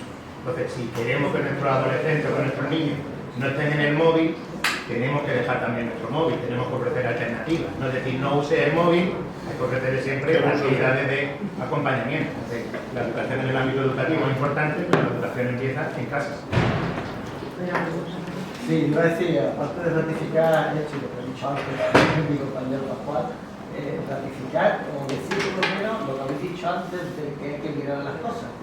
Yo como médico general veo muchísimos pacientes y hay en todos los pacientes, si miras un poquito más, ves signos de frustración, signos de que se encuentran mal, de la manera que sea, hay mucha gastralgia, mucho acné, mucha caída de pelo, que tú dices, ¿dónde está lo físico aquí? Aquí viene la física, hay un problema psicológico importante detrás, es alopecia o lo que sea. Entonces, hay que mirarlo, y que todos podemos estar en ese cuadro. Cualquier persona que llegue a consulta y que puede demostrar esta patología. Entonces, buscar ayuda, que todo puede pasar, en un momento determinado, buscar ayuda del médico, del psicólogo, quien sea, porque muchas veces podemos prevenir que eso siga más. Totalmente. Eso siga. Tenemos que ya la conclusión, tampoco quiero repasar. Bueno, por representar un poco a los alumnos de medicina. Y de hecho, poniendo un ejemplo que yo, es una conclusión a la que llegué hace un par de años, ¿vosotros creéis que realmente, aparte de todas las cosas que decís, pues de pantallas, de redes sociales y tal, hay como una especie de germen un poco más primitivo, por así decirlo, en la cultura esta que hemos creado de tecnificar el triunfo, objetivizar lo que es triunfar y lo que es fracasar? Nosotros hace un par de años, creo que se soltó el dato en una clase nuestra, de hecho, que nuestra carrera era la carrera en España que más, o de las carreras que más suicidios tenían en el alumnado. Hace un par de años creo que era en torno al 3%. En mi clase hay 180 personas, si os hacéis cuenta es preocupante. Y yo a la conclusión a la que llegué es, y esto es porque alguien ha establecido que se tiene que sacar en 6 años. Si alguien hubiese decidido, pues en lugar de 6 años, en 5 años, porque de hecho además es más productivo para la sociedad tener médicos en 5 años en lugar de 6, al precio que sea, no sería un 3%, probablemente sería mucho más. Si entonces sería quizás una medida buena intentar influir, como habéis dicho que el periodismo y la comunicación tiene impacto en la sociedad, desarticulando en cierto modo eso e influir en dejar de objetivizar lo que es triunfar y lo que es fracasar de una forma tan hermética. A eso yo creo que mejor responde tú, porque viene del ámbito de la medicina. Yo solo voy a hacer un apunte, y no lo centro en la carrera de medicina, ni lo centro en esas estadísticas que había que ver qué pasaba hace 20 años en la misma situación, ¿no?, para poder sacar alguna conclusión.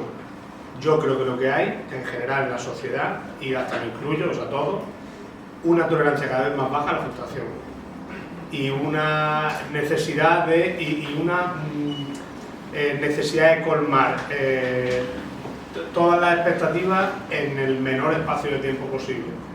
Yo lo percibo en mi hijo, yo tengo niños pequeños y no son capaces de esperar un rato a ver algo cuando yo esperaba una semana para ver los dibujos animados.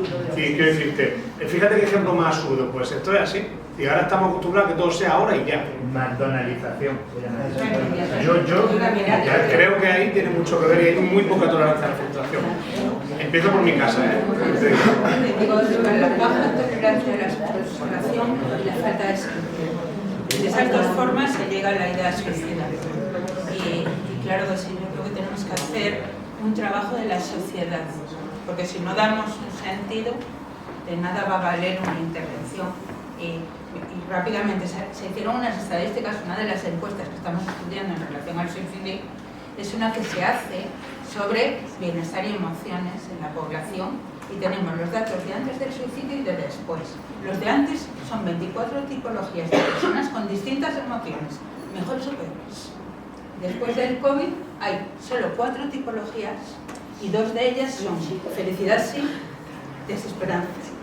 Entonces estamos polarizados, como él dice,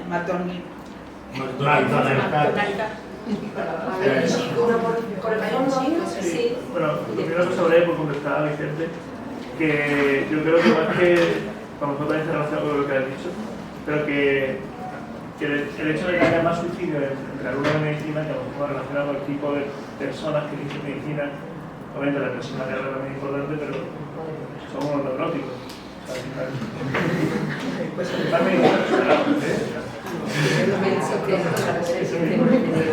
Bueno, vivís muy presionados, pero sí deberíais pensar que vais a sentaros todos los días con muchos neuróticos. Entonces, uno tiene que vivir mirándolo. Tengo una pregunta que como periodista, lo que no se cuenta no existe. Entonces, por una parte, hay hecho que como prevención hay que contar historias un poco más alegres, un poco más feliz, en el que todo acaba bien. Pero ese no siempre es el caso. Entonces, no es un poco contradictorio porque yo por una parte me imagino a una persona que ha vivido algo y que lee una historia de una persona que ha dicho que la vida sirve la pena, es como, ¿y por qué mi familiar o mi amigo no? Un poco contradictorio, yo creo que también. Bueno, sí, vamos, lleva razón, que ese efecto puede causarle a alguien que no ha tenido la suerte de que llegue a tiempo el mensaje, pero tienes que pensar en lo que puedes evitar, no en lo que ya han ocurrido, ¿no? Lo que ya ha ocurrido y sobre todo a lo mejor la forma de tratarlo, la sensibilidad. Yo creo que, sobre todo en el suicidio, yo lo he dicho antes y lo repito, la culpa. Es decir, todo lo que destile o huela a culpa hay que eliminarlo del relato. No se trata de eso. Y es que no nos va a dar tiempo sin contarlo, pero yo creo que no podemos irnos de aquí sin escuchar las recomendaciones de la Organización Mundial de la Salud, porque si quieres comentarla y ahora doy un par de apuntes de eso. Sí, alguna pincelada de conclusiones. Se debe hablar de suicidio en los medios, sí, pero hay que saber cómo. Hay que promover contenido enfocado a prevención del suicidio y pensar a la hora de escribir en ayudar a las personas con ideas suicidas, lo que decía Juan, el para qué. Pensar sobre todo en historias en las que se cuenten vidas que merezcan la pena vivir, esa vocación social, ¿no?, que tiene el periodismo. Ofrecer siempre las informaciones, asociaciones de pacientes que puedan ayudar y el teléfono de ayuda para las personas con conductas suicidas.